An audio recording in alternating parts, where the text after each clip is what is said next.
सर्वमंगलमांगल्ये शिवे सर्वार्थसाधिके शरण्ये त्र्यंबके गौरी नारायणी नमोस्तुते नमोस्तुते। स्वागत करती हूँ मैं आप सभी का मेरे चैनल पर।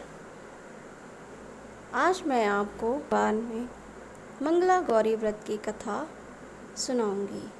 तो चलिए सुनते हैं इस व्रत कथा को।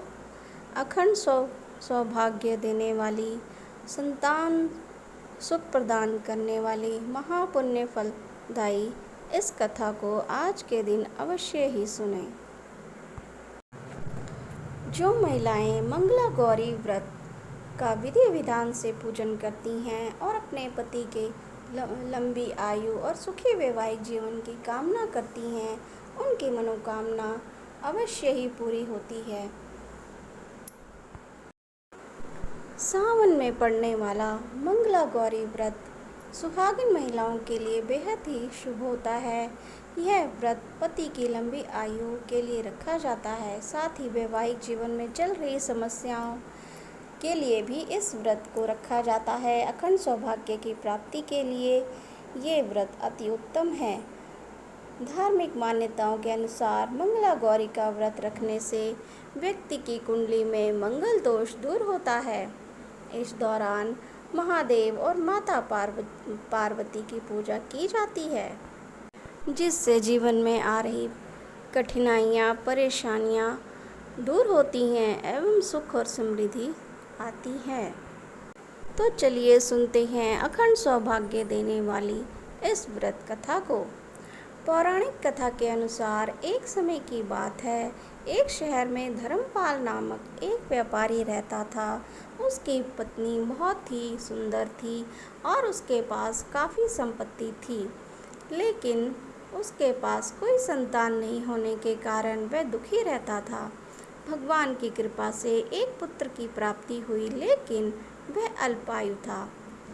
उसके पुत्र को श्राप मिला था कि वह 16 वर्ष की आयु में सांप काटने से उसकी मृत्यु हो जाएगी। संयोग से उसकी शादी 16 वर्ष से पहले एक युवती से हुई, जिसकी माता मंगला गौरी का व्रत किया करती थी। उसने अपनी पुत्री के लिए एक ऐसे सुखी जीवन का आशीर्वाद प्राप्त किया, जिसके कारण वह कभी भी विधवा नहीं हो सकती थी।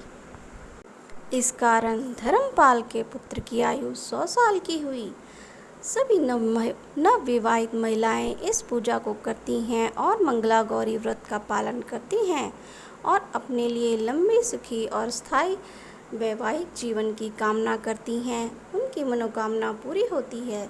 जो महिलाएं उपवास नहीं कर सकती, वह मां मंगला गौरी की पूजा कर सकती हैं। कथा सुनने के बाद विवाहित महिलाएं अपनी सास और ननद को लड्डू दिया करती हैं। साथ ही ब्राह्मणों को भी प्रसाद दिया जाता है।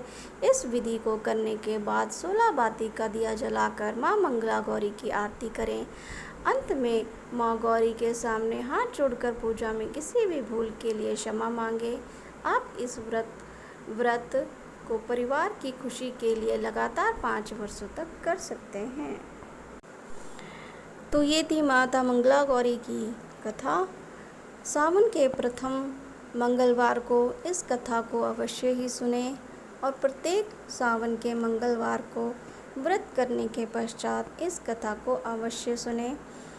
इससे आपके व्रत की संपूर्णता होती है। अगर आप व्रत नहीं भी रखते हैं तो भी इस कथा को अवश्य ही सुने। इससे माता मंगला गौरी की कृपा आप पर और आपके परिवार पर सदा ही बनी रहेगी और आपके जीवन में सुख और सौभाग्य की वृद्धि होगी। तो ये थी आज की कथा।